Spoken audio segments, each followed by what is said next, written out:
Então, só voltando, deixa eu compartilhar aqui para vocês.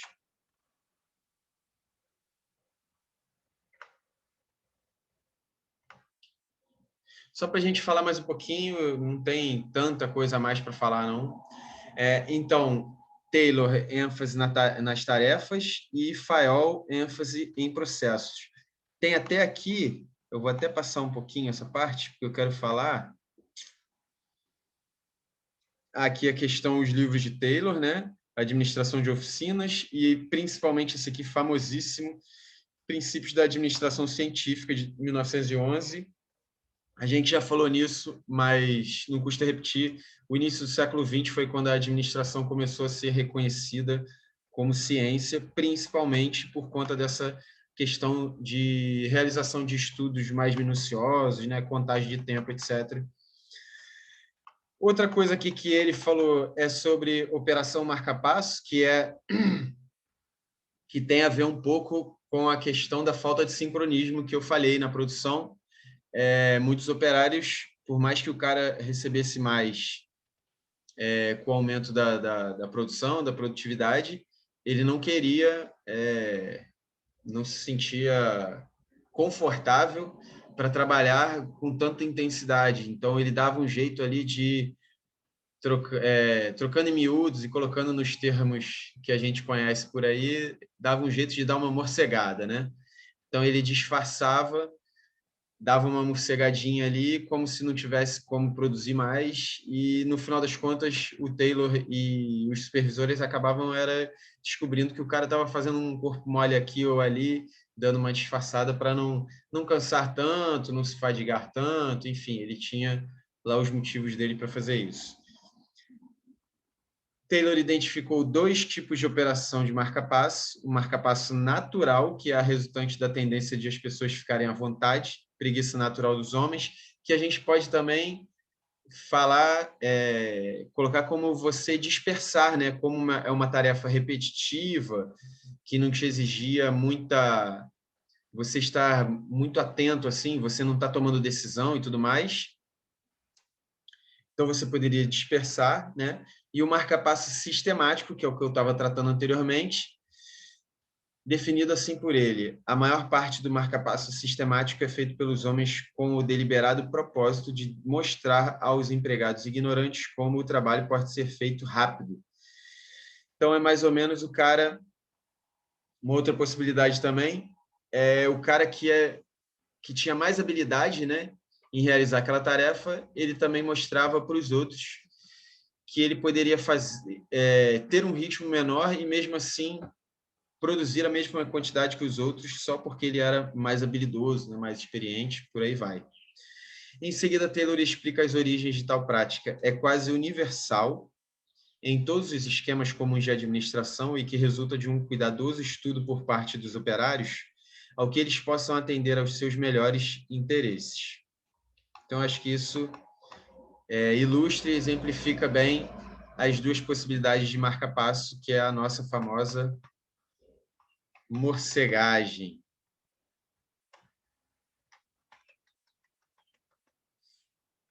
E aí, só para terminar esse assunto também, como resolvê-lo, né, a questão do marca-passo? Primeiramente, tendo claras as suas causas, que seguindo o modelo taylorista eram as seguintes: a falácia de que a eficiência no trabalho iria reduzir o número de empregos, o comportamento não racional dos gerentes visando proteger seus interesses e os métodos antiquados de trabalho.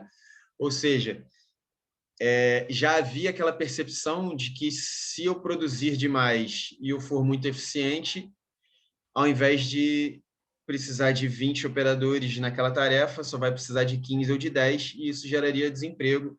E aí, por receio de perder o emprego, as pessoas procuravam ser um pouquinho menos eficientes, vamos colocar assim também.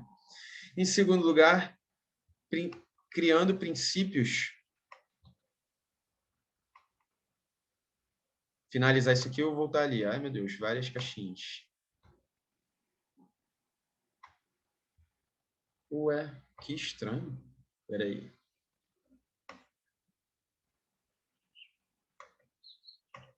Ah, tá, porque aí entra nos princípios. Ficou estranho isso aqui, porque essa parte do material, eu nunca tinha visto isso. Reparado. Não encerra o assunto. Enfim, o que tinha para ser falado de marca-passo é isso aqui. Alguém quer falar alguma coisa sobre isso? Acho que não, né? Bem tranquilo. Basicamente, é como se ele tivesse entendido a questão do pessoal morcegar e tentar esquematizar e mensurar isso também. Percebam, tudo é tentar mensurar o que está acontecendo, né? O que eu quero falar ainda dos princípios tayloristas, tá? Perceba que é um nome até bem arcaico aqui, né? Princípio do preparo. Princípio do planejamento, substituir no trabalho por métodos científicos o critério individual do operário, a improvisação e a atuação empíricas, ou seja, sistematizar o trabalho, né? Todo mundo realizar as tarefas com os mesmos princípios, da mesma forma. Princípio do preparo, selecionar cientificamente os trabalhadores, prepará-los e treiná-los para produzirem mais e melhor, ou seja, já é um precursor aqui do treinamento, né? Da mentoria e do treinamento, né? Que a gente percebe hoje. Princípio do controle, aí sim, medição, controla o trabalho para se certificar que está sendo executado de acordo com as normas estabelecidas e segundo o plano previsto. Princípio da execução, definir as atribuições e responsabilidades de cada um no trabalho. A gente vai ver que isso aqui tem a ver com coordenação, né? Que é você... Coordenação não, perdão, com organização, que é você definir as responsabilidades de cada um, quais são as suas tarefas e o nível de autonomia de cada um, tá? Princípio da supervisão funcional, que a gente já tratou, a especialização funcional no nível da supervisão, como hoje temos, por exemplo, o supervisor de manutenção, o supervisor de produção e o supervisor de qualidade, e as bifurcações dentro dos setores. Princípio da exceção, sistema de informação que prioriza apenas os desvios dos padrões normais, enfatizando as ações corretivas ou reforçadoras daí decorrentes. Beleza? Aqui a atividade 1, que é bem simplesinha, para quem viu.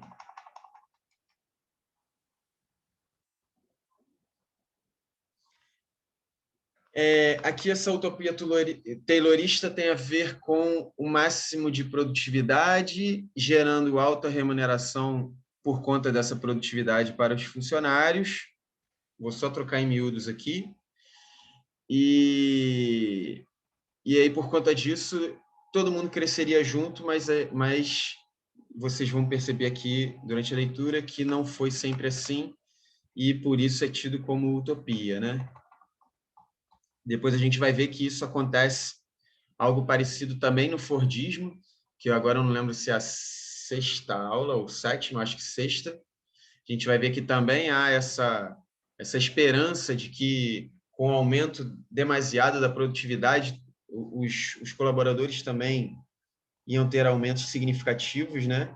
Proporcionais a essa produtividade em sua remuneração. Isso geraria um ciclo virtuoso de grande produção, grande consumo, e a economia expande, cresce. Tem até esse período, mas depois isso acaba sendo freado. Aqui esse quadrinho define bem. A utopia taylorista consistia na ideia de que haveria uma máxima prosperidade na indústria a partir da eliminação de conflitos e a plena harmonia entre a administração, a gerência e os trabalhadores. Seria necessário fixar para tal níveis específicos de produção e de incentivos financeiros para alcançá-los. Logo, o principal objetivo da administração seria garantir a máxima prosperidade ao empregador e a cada empregado. Na teoria, isso seria maravilhoso, né? Isso é maravilhoso na teoria. A questão da ciência do trabalho aqui, a gente já falou bastante, que a partir do estudo de tempos e movimentos, tá? Aqui vou passar, quem quiser pode interromper, falar alguma coisa, tá? Considerações específicas para a administração segundo Taylor: como tornar o trabalho mais científico, trabalho racionalizado com tarefas definidas, tempos e movimentos estabelecidos e voltado para a consecução de metas. Gente, isso aqui tem uma coisa que também é muito vista hoje, que é o cargo deve ser visto como um cargo e não como uma pessoa, né? Tem muitas pessoas que tendem a confundir e dizer eu sou, aí fala o cargo X, e na verdade ele é o fulano de tal que está ocupando o cargo X. E quem estiver ocupando aquele cargo X terá aquele nível de autonomia, nível de responsabilidade e as tarefas a serem executadas, né? E quanto mais há entendimento disso na organização, melhor para a organização, mais impessoal fica, né? E mais profissional, consequentemente, né? Como racionalizar as tarefas que compõem o trabalho, como alcançar o máximo de produtividade, como utilizar melhor a capacidade do gerente e dos trabalhadores. Isso são as perguntas, né, que vão norteando a administração segundo Taylor. Como obter maior eficiência e como controlar melhor o trabalho e os trabalhadores. Quando a gente tiver em Fordismo, eu vou passar, até teria contexto aqui para isso, mas lá na frente vai ter um contexto melhor ainda, né? Pelo menos a parte da fábrica, né, no filme Tempos Modernos, só para ilustrar, muitos já devem ter visto, mas quem não viu, é bastante divertido e bastante didático, né?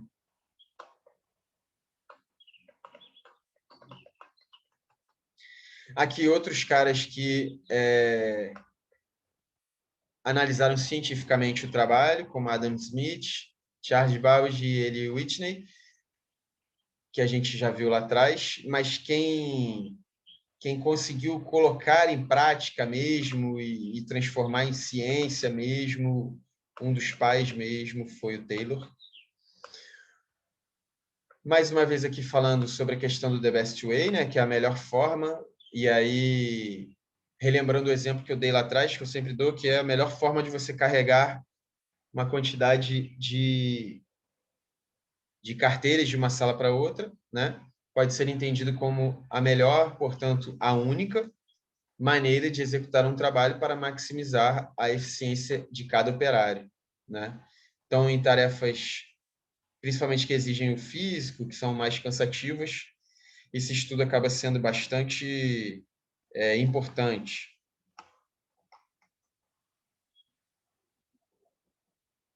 Deixa eu só ver se eu vou passar só mais essa caixinha.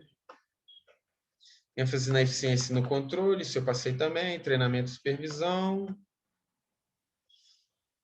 As críticas, eu acho que eu vou... As críticas, os seguidores eu não vou passar, mas as críticas eu quero dar só uma passadinha. Deixa eu só voltar aqui.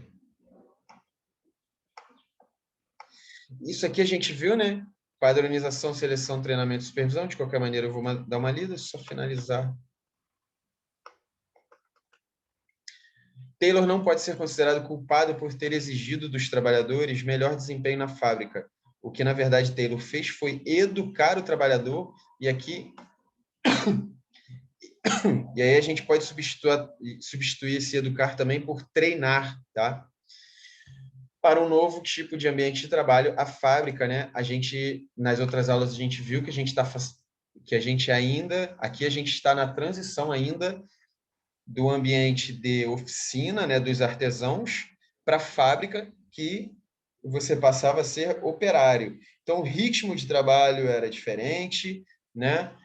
O nível de cobrança também era diferente, uma série de coisas. As pessoas estavam ainda se acostumando com a nova dinâmica. Graças ao modelo taylorista, as fábricas aumentaram sua produção e os trabalhadores aprimoraram suas habilidades e adquiriram novos conhecimentos. Isso aqui está falando da parte positiva, né? Os teóricos neomarxistas, reveja a visão de Marx na aula 3, tentam denegrir a imagem de Taylor, afirmando que ele era adepto do modelo da máquina, no qual o trabalhador era visto como um apêndice da máquina.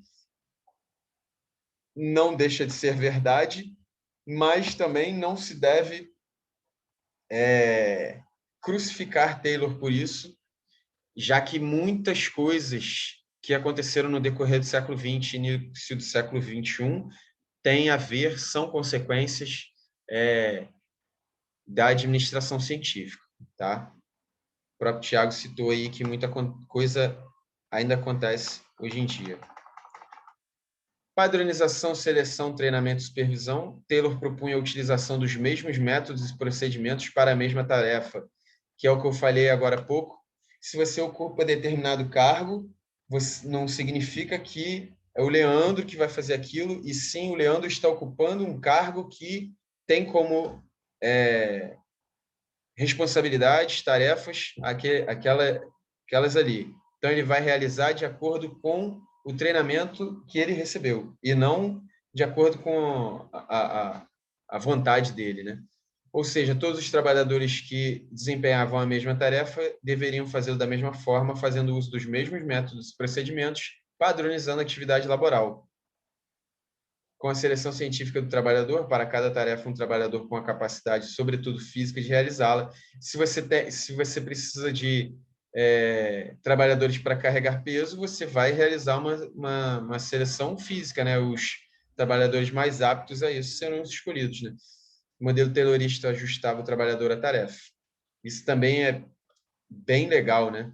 E também acrescenta muito em relação à questão de eficiência e produtividade. Com o treinamento, o trabalho ganhava ritmo mais veloz na linha de produção e, consequentemente, aumentava a produção individual de cada trabalhador e a global de toda a linha de produção.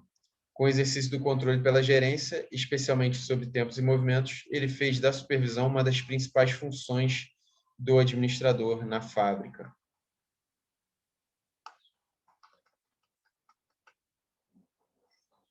E aí aqui eu quero só dar uma passadinha nas críticas, né? Isso aqui é legal a gente ver também. E os seguidores aqui, eu não vou passar não, tá, galera?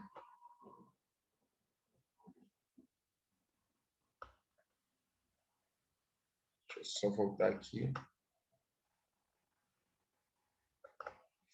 As críticas mais contundentes ao Taylorismo partiram dos pensadores marxistas a partir de meados do século passado, né? E aí a gente vai ver uma série de teoria de relações humanas, né?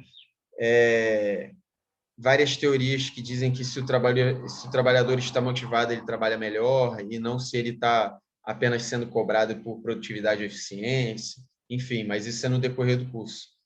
As mais severas foram contra a ênfase nas tarefas no ambiente físico, em detrimento do elemento humano, bem como críticas contrárias à concepção mecanicista da empresa. Há, sem dúvida alguma, certo rigor em tais críticas. É preciso entender que naquela época a indústria estava em crescimento, os artesãos migraram para as fábricas e não sabiam operar com os novos instrumentos de trabalho. É muito mais fácil um artesão criticar esse tipo de ambiente do que alguém que já nasceu naquela época, na nossa época, né, e já está, entre aspas, acostumado a isso, né? Era difícil para eles a adaptação ao novo processo mecanizado de produção. Portanto, Taylor, por força de sua formação de ex-operário e engenheiro, não tinha outra alternativa senão ensinar-lhes a trabalhar, enfatizando tarefas e movimentos. Quanto à concepção mecanicista, este era o modelo vigente. Se a gente for pensar, quando a gente exerce uma tarefa repetitiva, né, mecanizada e tudo mais, a gente não é exigido para pensar, para tomar decisão, para ser inventivo e tudo mais. Isso dá uma desmotivada, né? Você sente que você está só apertando um parafuso ali, você acaba ficando um pouco desmotivado, por mais que a sua remuneração seja variável de acordo com a sua produtividade, isso dá uma desmotivada. A ideia dominante era de que a empresa era um conjunto de postos e funções interrelacionadas, interligadas entre si por tarefas e rotinas, e deveria funcionar de forma programada. O pensamento mecanicista visualiza a empresa como uma máquina, um conjunto de relações ordenadas entre pares. Outra característica disso aqui também é que o cara, além dele só apertar um parafuso, ele não tinha muita percepção da importância dele no processo como um todo, né? Não havia a visão holística. E isso também era um fator que desmotivava. O cara desmotivava. O cara não sabia, o colaborador não sabia por que ele estava executando aquela tarefa. Ele simplesmente executava e dava prosseguimento. E para nós, enquanto profissionais, sempre falo isso, tente ter o maior entendimento possível do processo da sua empresa. Tente entender o porquê das coisas na empresa, por que você realiza determinadas tarefas, qual a importância do seu setor na empresa, qual a importância do seu cargo no seu setor. Isso é muito importante para você como profissional, principalmente nós administradores que, na verdade, temos até isso como obrigação, né? Ainda sobre mecanicismo e burocracia, Morgan, imagem da organização, explica que as organizações planejadas e operadas como se fossem máquinas são comumente chamadas de burocracias, mas a maioria das organizações são, até certo ponto, burocratizadas devido à maneira mecanicista de pensamento que delineou os mais fundamentais conceitos de tudo aquilo que sejam as organizações. Fala-se de organização como se fosse máquina e, consequentemente, existe uma tendência a esperar que operem como máquinas, de maneira rotinizada, eficiente, confiável e previsível. Gente, quem quiser uma... Não sei se foi para vocês que eu falei, ou se foi em alguma outra aula durante a semana. Sugestão, tem um seriado na Netflix que é Better Than Us, melhor que a gente, né? E que é assim, que foram criados robôs que eles executam, não sei se alguém aqui já viu, eles executam as tarefas, todas as tarefas que são mecanizadas, eles executam perfeitamente e muito melhor do que a gente, porque eles não pensam para fazer, eles não analisam nada, eles não cansam, né? Eles não estão pensando em qualidade de vida, eles não estão no trabalho pensando na família, nos filhos ou no churrasco que vão fazer. E aí a eficiência deles é muito maior do que a nossa, né, na realização desse tipo de tarefas. E aí tem toda a reflexão sobre isso, e aí acaba gerando muito desemprego, né, naquela realidade ali, que é uma realidade futurista, acaba gerando muito desemprego, e essas pessoas que acabam se tornando desempregadas, elas acabam começando a destruir os robôs, tendo um entendimento que fazendo isso elas iam ter seus empregos de volta, voltando à realidade antes daquilo ali, né? Better Than Us. Depois, deixa eu até já escrever no grupo, que aí vocês...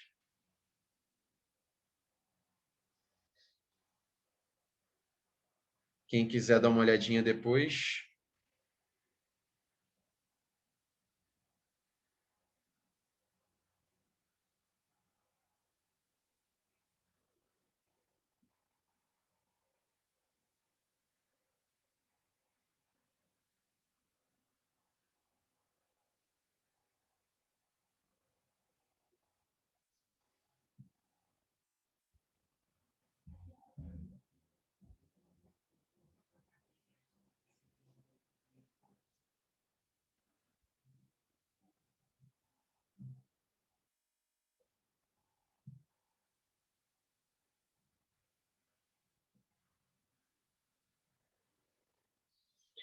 Já coloquei aqui.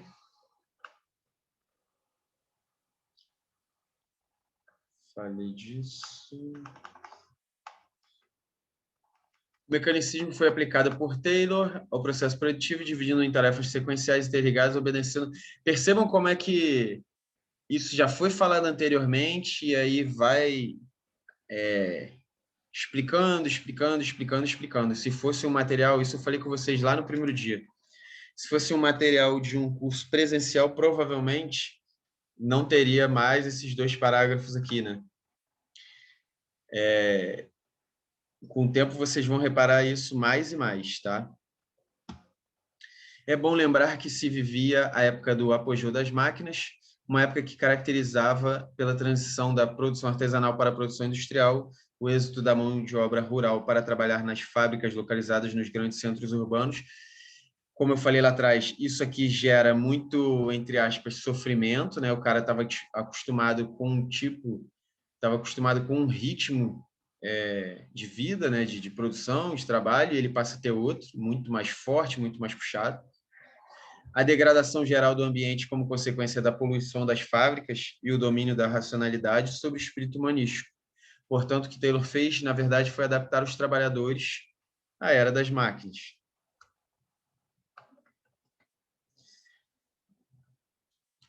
De Masi, em Ócio Criativo, 2000, ao contrário dos autores de orientação marxista, fez elogios intensos à administração científica de Taylor. Na realidade, o projeto organizacional existencial de Taylor a longo prazo não tende absolutamente a tornar mais cruel o trabalho, mas sim a libertar as pessoas do cansaço e a lhes permitir um lazer criativo. Entre as visões do trabalho que se confrontavam naquele período, a sua era mais libertadora e a cheia de vitalidade. É muito fácil criticar, né, a administração científica de Taylor por conta do contexto da época, né? E agora, só para finalizar, que também já foi dado o aviso aqui de 10 minutinhos, comparando os modelos de Taylor à realidade atual. Outras críticas foram feitas ao Taylorismo, e dentre elas destacamos a concepção de homem econômico, né?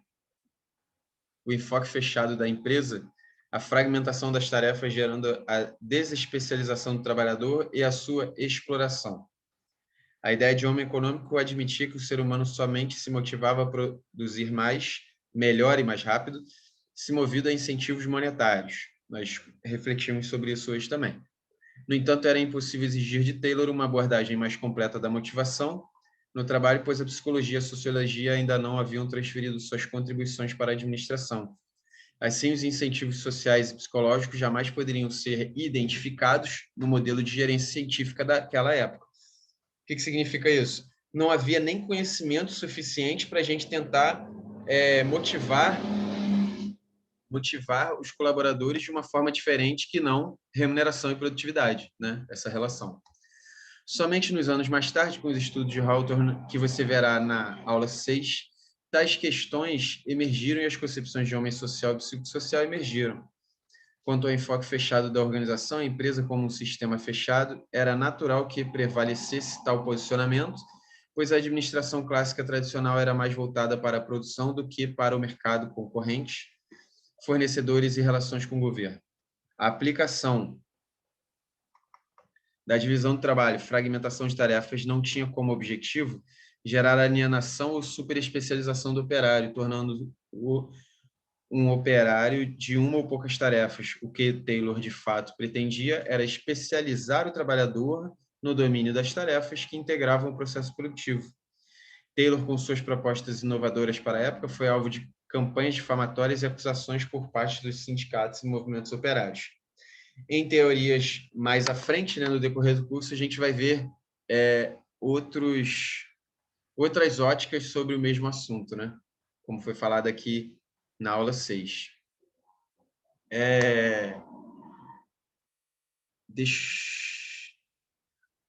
Leandro. Oi, quem? Cláudia. Eu vou parar de compartilhar aqui, vou voltar para vocês.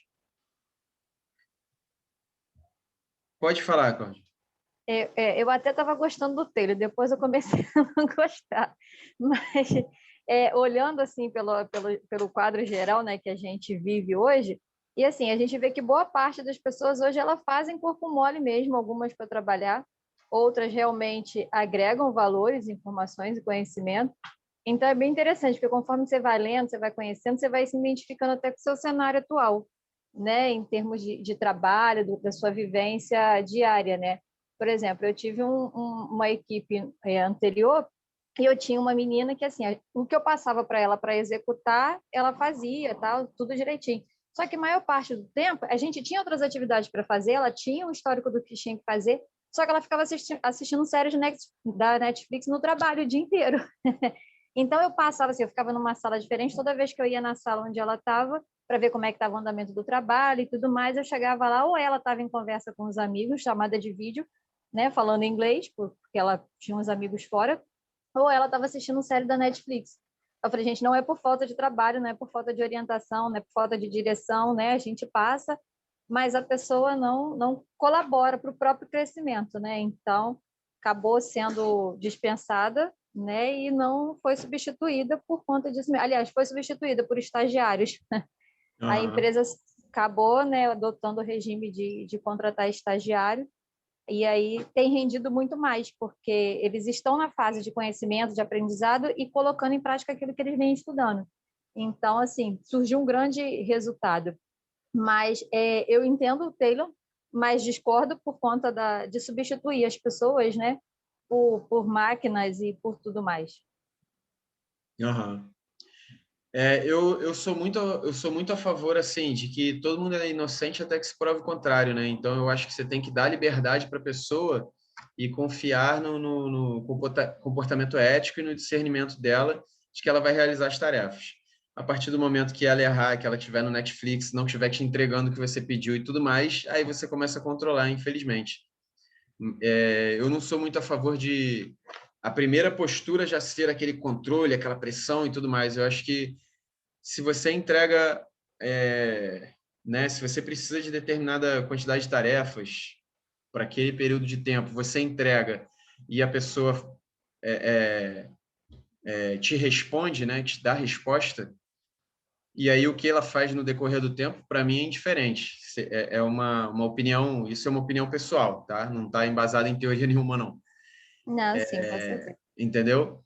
Mas já que você entregava e você chegava lá, não estava pronto, e você sabia que ela estava fazendo tudo isso que ela fez, aí realmente não dá para Não, realmente. eximi-la de culpa, No né? caso, assim, era diferente porque, né, a gente tinha uma grande atividade para fazer, né? Como eu já disse, aqui eu trabalho numa empresa de proteção veicular e eu sou coordenadora do setor de monitoramento e rastreamento. Então, toda Aham, vez que faz a instalação de um rastreador, a gente vai e associa o equipamento na plataforma com os dados do veículo, cliente e tudo mais. Então, quando tinha instalação, ela tinha esse serviço para fazer, mas fora isso, a gente tinha todo um outro controle. A gente tinha duas plataformas que estavam saindo de atividade e uma delas tinha 380 equipamentos para substituir. Então, precisava entrar em contato com esses clientes, né, fazer todo esse processo. E aí sabia e, tipo, não fazia. Foi dado, foi conversado, a gente, né, chamou, eu chamei para perto, trouxe para perto de mim, sentei do lado, botei do lado para trabalhar. Só que aí não desenvolvia, né? E aí, enfim. Mas aí, como a empresa também começou a fazer aquela redução de custos e gastos e tudo mais, e aí acabou que eu fiquei sozinha hoje, praticamente, fazendo tudo isso. Mas, aham. assim, é só um exemplo, né, do que eu vivi, e aí, conforme a gente vai lendo a matéria, a gente vai se identificando com algumas coisas aí que a gente passa, né, ao longo dessa jornada aí profissional. Essa questão de vocês se identificando vai acontecer muito no decorrer principalmente dessa disciplina. Cláudio, Fala, pegando também Thiago. assim, o exemplo seu aí, eu também passei por isso daí, foi no ano retrasado. Eu tinha, como eu trabalho com logística de pessoas, né? Dá Quem licença conhece, um minutinho, Thiago. O Zoom tá me dando só mais um minutinho aqui, só para te avisar que provavelmente você vai ser cortado, mas aí a gente volta novamente. tá? Depois eu vou tentar resolver isso, vou ver se eu faço pelo Google Meetings, não sei. Ainda tô vendo o que eu vou fazer. Então, aí a Fala, logística Thiago. de pessoas, para quem conhece, é muito dinâmica do trabalho, né?